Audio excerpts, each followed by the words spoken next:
Relations between the United States, who are neutral, and Germany had seriously deteriorated over the past couple of weeks since Germany reintroduced unrestricted submarine warfare, whereby even neutral shipping could be sunk without warning. And those relations take another hit this week as Germany detains American citizens as prisoners of war.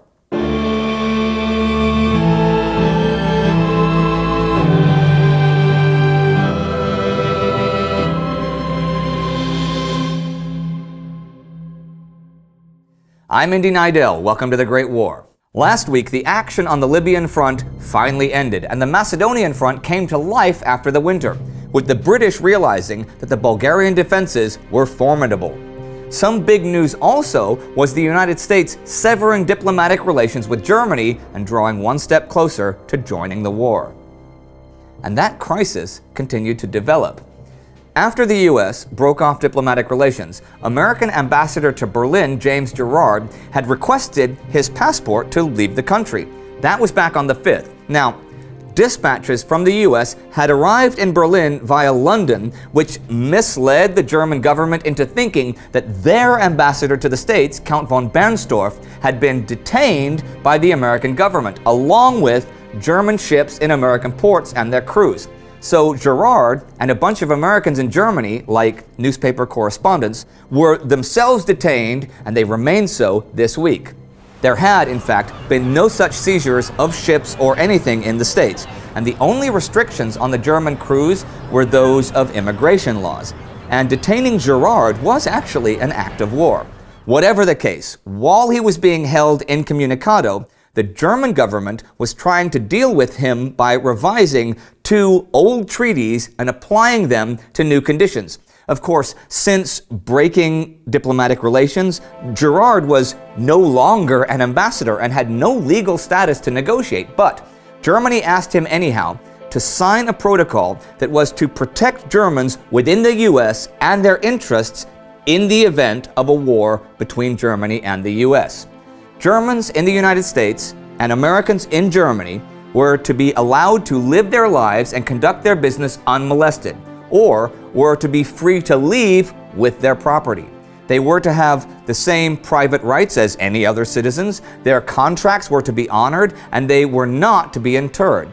Also, merchant ships were not to be forced to leave port unless allowed binding safe conduct by all enemy sea powers. Basically, in the event of war, Germany's interests in the U.S. would be exempt from military law. Gerard refused to sign. American Secretary of State Robert Lansing got hold of the protocol through the Swiss and told Germany that the U.S. would not modernize and extend the treaties, which were from 1799 and 1828 between the U.S. and Prussia, pretty much because Germany had already violated and voided them. The 1828 one, for example, said that if one country was at war, the other one's shipping and commerce would not be interrupted. Well, unrestricted submarine warfare threw that right out the window. Lansing said he believed those treaties had been abrogated by Germany. But think about what that means. Without those treaties, German vessels in American harbors would be immediately seized by the American government should war break out. So Germany had basically destroyed the protection they would have otherwise received. This week, when Berlin realized that no ships had been seized and Bernstorff was fine, they released Gerard and another 120 Americans and gave them their passports. The German government said Gerard's detention was an error made by minor officials. Thing is, they had not released the Yarrowdale passengers. These were a number of Americans who had been taken from ships sunk by the German raider Möwe and taken to Germany aboard the captured British steamer Yarrowdale, right? They were being held as prisoners of war because they had taken pay and served aboard armed enemy vessels. The story of the Great War says, Germany disclosed for the first time that they were treating armed merchantmen as ships of war and regarded neutral seamen found on such vessels as combatants. The German raider had captured altogether 103 subjects of neutral states. They were not imprisoned because they had committed hostile acts. They were penalized for being on enemy vessels.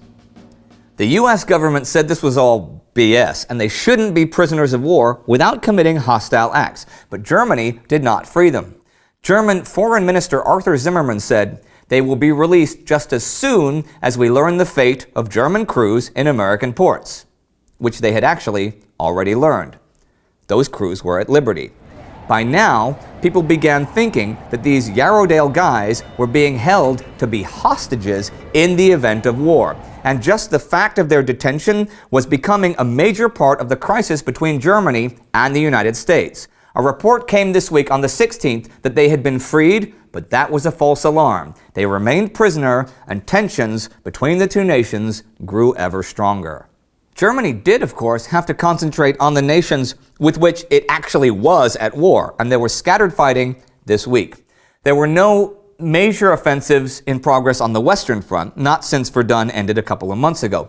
And the Allies weren't planning a new one until April, but still, there was action there every day. On the night of the 10th, the British captured a system of German trenches on a front a kilometer wide on the Somme line north of Serre Hill, taking 215 prisoners.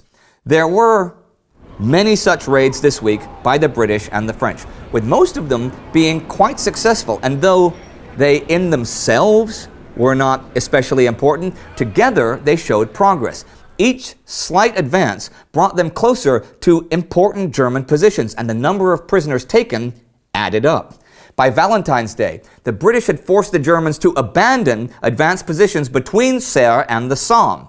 Of course, the Germans elsewhere were making gains of their own. On the 15th, south of Ripon in Champagne, they stormed French lines on a 2-kilometer front, penetrating 500 meters. They captured 21 officers and 837 enlisted men. They were also doing well on the southeastern front, which was slowly coming alive as winter waned. On the 12th, a German attack near Jakobany took Russian positions and over 1,200 prisoners. And on the 14th, near Tarnopol, another attack took 6 officers and 275 prisoners. And in the skies in the east, well, people have asked us a number of times about Russia's Air Force, so I thought I'd share this piece from the story of the Great War. February 13th, 1917 was an especially active day for Russian airplanes on the Eastern Front. They dropped bombs on the Poversk railway station east of Kovel and on the depots north of the Poversk station. Bombs were dropped at Rodenroys, east of Riga, on the little town of Lienhof in the vicinity of Friedrichstadt on Valaika, the village of Sviatica, north of Vigonov Lake, south of Kiselin, on Radzivilov, and in the regions south of Brody. All these attacks may have produced prisoners and casualties, but they didn't change the overall picture of the war. But on one front, that was pretty close to happening. The Mesopotamian front, where General Sir Stanley Maud's men were nearing Kut al-Amara, where a British army had surrendered to the Ottomans last spring. His re-equipped, retrained, and reorganized forces had been on the move up the Tigris since December, and made great progress this week, driving the enemy from the right bank of the Tigris and taking nearly 2,000 prisoners. This was a major step toward victory, but the Ottomans still held strong defensive positions at Saniyat. And here are some notes to end the week. On the 14th, the British government told the Japanese government they would support Japanese claims on German territory in Asia and the Pacific north of the equator if Japan will support British claims south of it. On the 15th, the British government took over all British coal mines for the duration of the war. And that was the week, the British coming ever nearer a prize in Mesopotamia, scattered fighting on the European fronts, and a potential hostage situation in Germany. Well, you could, I guess, call it a current hostage situation. The Yarrowdale men had been held for 44 days as prisoners of war in violation of international law. But really, who cared about international law at this point? Any of the warring nations? They were all using poison gas. That had been outlawed by The Hague years ago. Atrocities against civilians? Great. New PR opportunities. So, hostages? Who cares? Individual rights had no place in modern war. If the German merchant raider Möwe rang a distant bell in your head, that's because we made a whole special, a really good special, about their first incredible journey. You can learn all about that right here. Our Patreon supporter of the week is Benjamin Krause. Thanks to Benjamin's and your help, we are able to produce this show. Help us out on Patreon to make it ever, ever better. Don't forget to subscribe. See you next time.